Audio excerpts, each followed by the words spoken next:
Assalamualaikum warahmatullahi wabarakatuh. Sahabat Buya Milenial, Nabi Sulaiman alaihi salam adalah satu dari 25 nabi dan rasul yang wajib diimani. Allah mengutus Nabi Sulaiman untuk memperbaiki akhlak Bani Israel.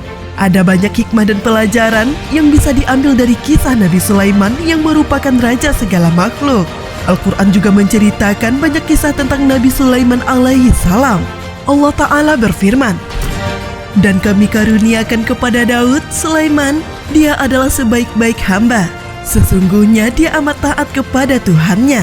Quran Surah Shad ayat 30. Selain menjadi nabi, Allah Subhanahu wa Ta'ala juga menganugerahkan kerajaan yang besar yang pernah ada di dunia untuk Sulaiman. Beliau sangat tunduk, patuh, dan cinta kepada Allah Subhanahu wa Ta'ala. Salah satu hal yang paling dicintainya adalah Masjidil Aqsa. Masjidil Aqsa adalah masjid kedua yang dibangun di muka bumi ini setelah Masjidil Haram di Makkah. Seperti yang dinyatakan Nabi Muhammad SAW, tidak ada satu bentuk tempat ibadah pun yang ada di muka bumi ini saat Masjidil Haram dan Masjidil Aqsa dibangun. Baginda Nabi Muhammad SAW bersabda, "Wahai Rasulullah, masjid apakah yang pertama diletakkan oleh Allah di muka bumi?"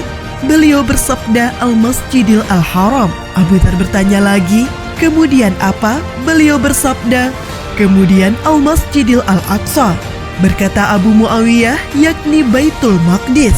Abu Dzar bertanya lagi, "Berapa lama antara keduanya?" Beliau menjawab, 40 tahun. Hadis riwayat Ahmad dari Abu Dzar.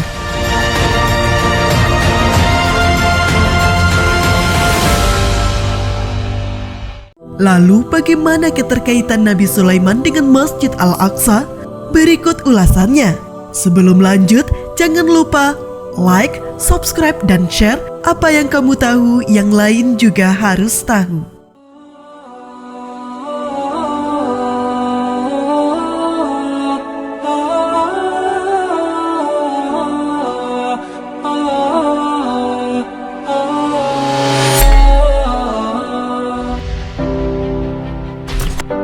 Sejarah dibangunnya Masjid Al-Aqsa. Sahabat Buya Milenial, Ibnu Hisham dalam kitab At-Tijan fi Mulukil Hamir mengatakan, setelah Adam alaihi salam membangun Ka'bah, Allah Ta'ala memerintahkannya untuk menempuh perjalanan ke Baitul Maqdis. Jibril mengawasi atau memperhatikan bagaimana Baitul Maqdis itu dibangun. Setelah Nabi Adam selesai membangunnya, beliau menunaikan ibadah di dalamnya. Setelah beberapa generasi, kemudian Masjidil Aqsa dibangun kembali oleh Nabi Ibrahim alaihi salam.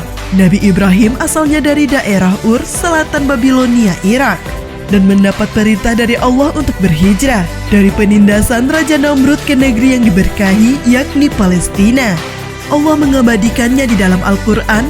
Allah Ta'ala berfirman, "Dan kami selamatkan dia Ibrahim dan Lut ke sebuah negeri yang telah kami berkahi untuk seluruh alam." Quran Surah Al-Anbiya ayat 71. Pada waktu Nabi Ibrahim dan Lut datang ke Palestina, Palestina telah didiami oleh bangsa Kan'an yang telah memiliki peradaban yang tinggi, khususnya di bidang pertanian dan perdagangan. Pada saat itu, kawasan kota tua Yerusalem sudah ada bangunan dasar Masjidil Aqsa yang telah runtuh akibat terjangan banjir pada masa nenek moyangnya Nabi Nuh. Nabi Ibrahim kemudian merenovasi Masjidil Aqsa tersebut dan menetapkannya sebagai masjid untuk beribadah kepada Allah, bagi dirinya, bagi keturunannya, dan orang-orang yang beriman kepadanya, yang seterusnya dilanjutkan oleh para keturunannya. Terutama yang tercatat adalah Nabi Yakub bin Ishak bin Ibrahim.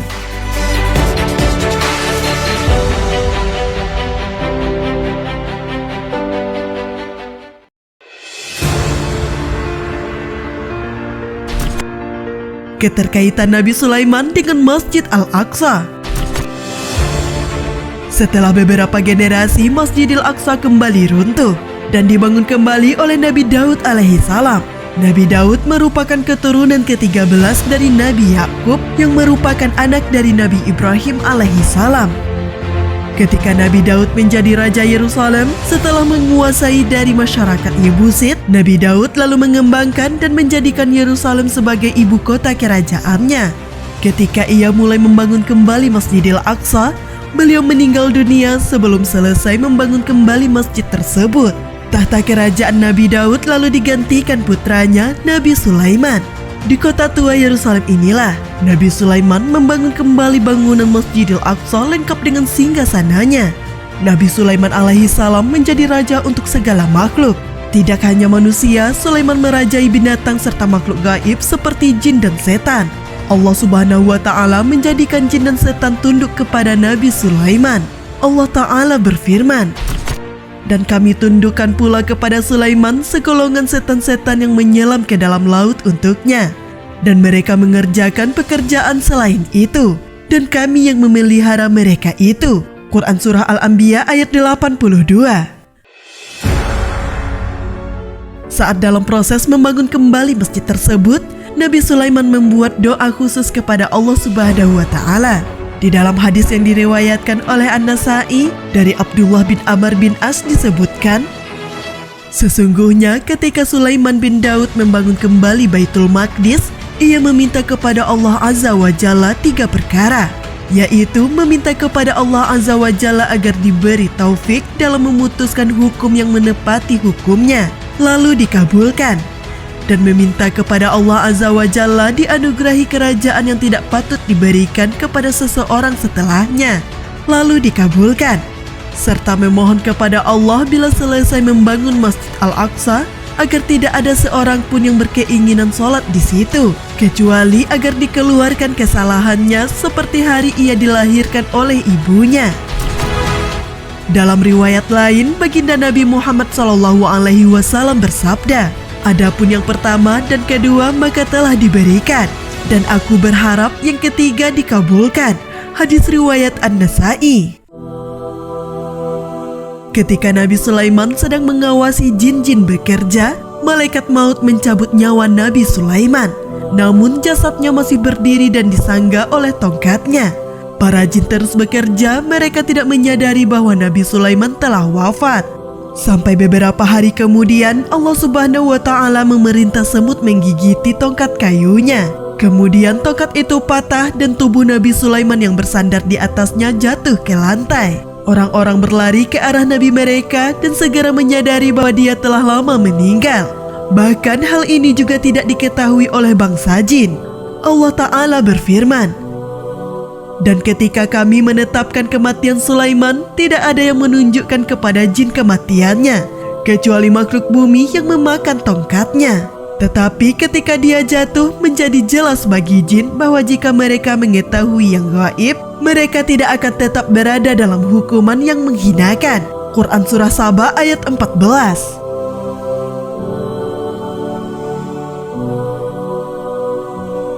Begitulah kaitan Nabi Sulaiman dengan Masjidil Aqsa Al-Mubarak. Wallahu a'lam bishawab. Fastabiqul khairat. Wassalamualaikum warahmatullahi wabarakatuh.